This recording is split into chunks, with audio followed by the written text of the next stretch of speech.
Bonsoir à tous, chers coulés, très chers fans de football. Bienvenue dans cette vidéo dans laquelle nous parlerons de l'étoile montante catalane, Lamine Yamal.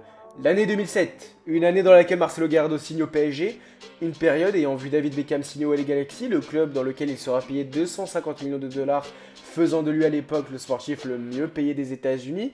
Une année dans laquelle le Milan AC remportera sa 7ème Ligue des Champions. Mais en outre le domaine footballistique, l'année 2007 correspond à la sortie du premier iPhone d'Apple. En bref, 2007 fut une année marquante du XXIe siècle. Or, parmi ces dates marquantes, une ne fut point énoncée, étant la naissance d'un grand prodige du sport en ballon rond. En effet, le 22 juillet 2007 naît Lamine Yamal. Lamine Yamal a rejoint la Masia à l'âge de 7 ans. Dès le plus jeune âge, des qualités footballistiques furent remarquées chez ce dernier. Il a passé donc une grande partie de sa formation à la maison de Barcelone, à la Masia. Les entraîneurs en juvénile furent formels. Ce petit a de l'or dans les pieds. Et ce, à juste titre, dû à son talent incroyable. Ce dernier fait ses débuts avec l'équipe professionnelle alors qu'il fut âgé de seulement 15 ans, le 29 avril 2023 face au Betis. Je ne sais pas si vous vous en souvenez, vous savez, ce moment où Rafinha avait marqué un doublé, où le Barça avait gagné 4-0, enfin bref. On referme la parenthèse, on continue. Et depuis ce jour, Lamine Yamal est sur toutes les lèvres des adorateurs de football. Mais les questions que la plupart des supporters du Barça se posent sont les suivantes. Sommes-nous trop impatients avec lui? Ne serait-il pas mieux de le laisser du temps, de se développer, de gagner de l'expérience, d'engendrer de l'expérience? Car à 16 ans, qu'est-ce que vous faisiez vous à 16 ans, sincèrement? Et bah, si à 16 ans vous étiez au lycée, Lamine Yamal joue à Montjuïc, à Barcelone, joue la Ligue des Champions.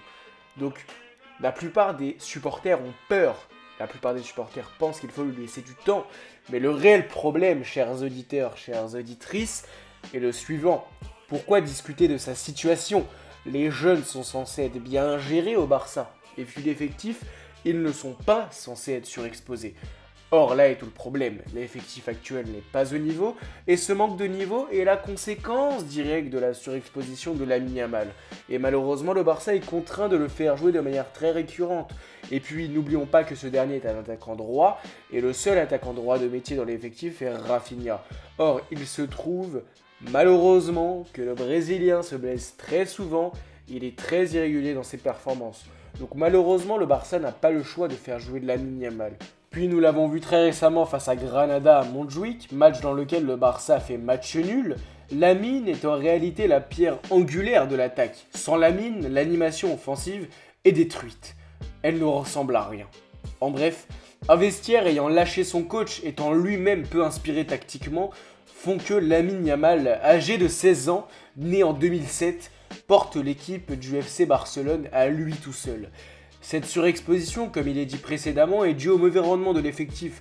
Mes chers coulesses, comment un tel effectif composé de De Jong, Gundogan, Pedri, Félix, Cancelo, Ferran Torres, Rafinha, Lewandowski, Araujo, Koundé, Baldé et j'en passe, n'arrive même pas à dominer le 19ème de Liga? Eh bien, à titre personnel, je pense que c'est la faute de Xavi en grande partie. En effet, faisons un récapitulatif. L'année dernière, Xavi a certes gagné la Liga, mais dans le jeu, le Barça fut cataclysmique. C'était nul à regarder. On se souvient de la série interminable des matchs remportés à l'arraché par le plus petit des scores 1-0. Le Barça fut éliminé très prématurément en Ligue des Champions, en Ligue Europa dès les 16e de finale, mais l'excuse fut la suivante, pour protéger Xavi, il a remporté la Liga, peu importe le contenu, cela faisait depuis 4 ans que l'on n'avait pas plus remporté de Liga. Mais Xavi, cette saison, fut attendu au tournant. En effet, remporter la Liga, c'est super, mais n'oublions pas ce qui caractérise le club du FC Barcelone. C'est le jeu proposé, c'est le football total. En plus des titres, il est demandé un jeu beau à voir, c'est l'exigence des grands clubs. Gagner ne suffit pas, gagner avec la manière, c'est la seule solution. Malheureusement, Xavi a tout tenté. Il a tenté le milieu à 4, qui a fonctionné parfaitement contre le Real l'année dernière, mais sinon dans les autres matchs, ce n'était pas fameux. Il a tenté de mettre en place un double pivot, cela n'a pas marché. Il a tenté de faire une défense à 3, on le voit bien par le biais des matchs antérieurs que ce système n'a pas marché. En bref, le Barça de Xavi est en roue libre. Un seul grand changement pourrait possiblement limiter la casse, étant le limogeage immédiat de ce dernier. De Xavi, bien sûr, je parle. Mais le club et Xavi, vous savez, c'est une grande histoire d'amour.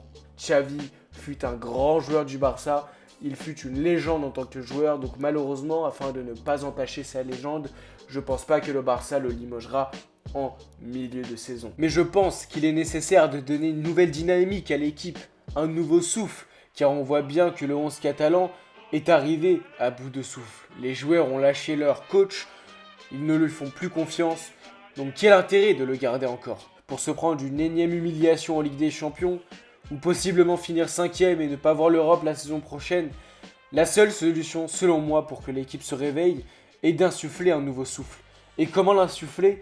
En faisant un grand changement. Et comment procéder à un grand changement? Virer la tête pensante de l'équipe, étant donc Xavi. Donc, oui, je pense qu'on se précipite trop avec Lamine Yamal. Malheureusement, sans lui, l'équipe ne tient pas. Sans lui, l'équipe ne ressemble à rien. Faute à Xavi, qui justement ne sait pas tenir une équipe, qui ne sait plus tenir une équipe. Donc, oui, nous allons beaucoup trop vite avec Lamine Yamal. Malheureusement, nous ne pouvons point aller plus doucement avec lui. Nous sommes obligés de précipiter les choses, dû justement au fait que Xavi soit encore sur le banc catalan. Et faut-il virer Xavi dès maintenant? La réponse est oui, afin d'insuffler un nouveau souffle, d'insuffler une nouvelle dynamique à l'équipe et ne pas gâcher cette fin de saison. Sur ce, chers coulés, n'hésitez pas à me dire ce que vous en pensez dans les commentaires. Si selon vous, il est nécessaire de se précipiter avec Lamine Yamal ou au contraire, lui laisser du temps, et est-ce réellement nécessaire de limoger immédiatement Xavi ou bien comme il est prévu à la base de le garder jusqu'à la fin de saison? N'oubliez pas de vous abonner, de liker et de commenter. A très bientôt.